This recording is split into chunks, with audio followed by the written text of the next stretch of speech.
সর্পঘাতে মৃত্যুবরণ। হুমা এই কথা ধ্যান ভঙ্গ করার পরে মুনিবর জানতে পেরেছেন। তিনি বলছেন, করেছো কি? কি এই কাজ করলো? তুমি যে এই কথা বলেছো, তোমার কথা তো উপরে উপরে ঘেটে যাবে, সে তো বিপদে পড়ে যাবে, তাকে তো এক্ষুনি জানাতে হয়। উপায় কি?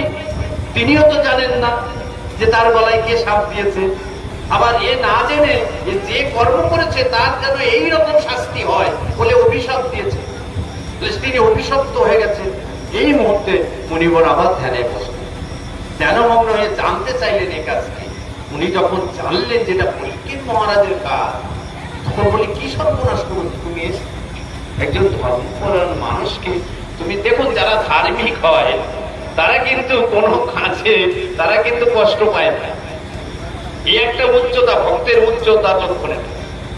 তিনি কিন্তু আমার গলায় কে দিয়েছে এটা তার শাস্তি উপযুক্ত হয়েছে এ কথা বলছেন না। তিনি বলছেন, কি সর্বনাশ হয়েছে? এই ধর্মপরায়ণ ব্যক্তি এত বড় একটা ভালো মানুষকে এই ঘটনা তুমি করে দিয়েছো। তুমি আর যাই হোক ওকে এক্ষুনি জানাও, নিশ্চয়ই একটা উপায় খুঁজে বের করতে হবে। এবার এই তাকে জানানো হলো। আমি এই কথাটা এই পর্যন্ত গেলাম, আমার গল্পটাই চলে যাওয়ার কারণ হচ্ছে যে এই মুখের বাণী আমি বলেছিলাম, সাধু গুরু মুখবাণী হচ্ছে বীর্যবতার কথা। তাহলে সেই কথা আমরা বলতে যাচ্ছি। হয় শুকদেব গোস্বামী এই জায়গায় বসে এই ভাগবত পাঠ করছে।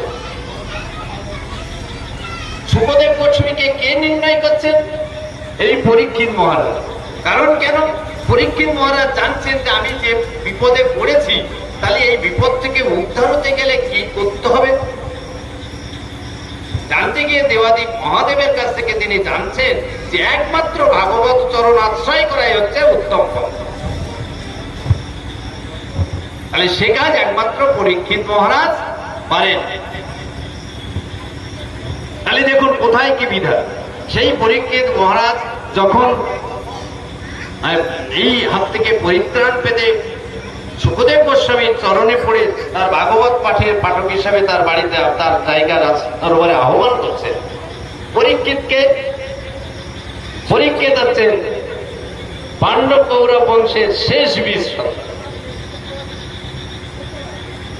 তাহলে এই সন্তান যখন মাতৃগর্ভে ছিল তখন স্বয়ং ভগবান একে উদ্ধার করেছে, শক্তিশালী থেকে একে বাঁচিয়েছে।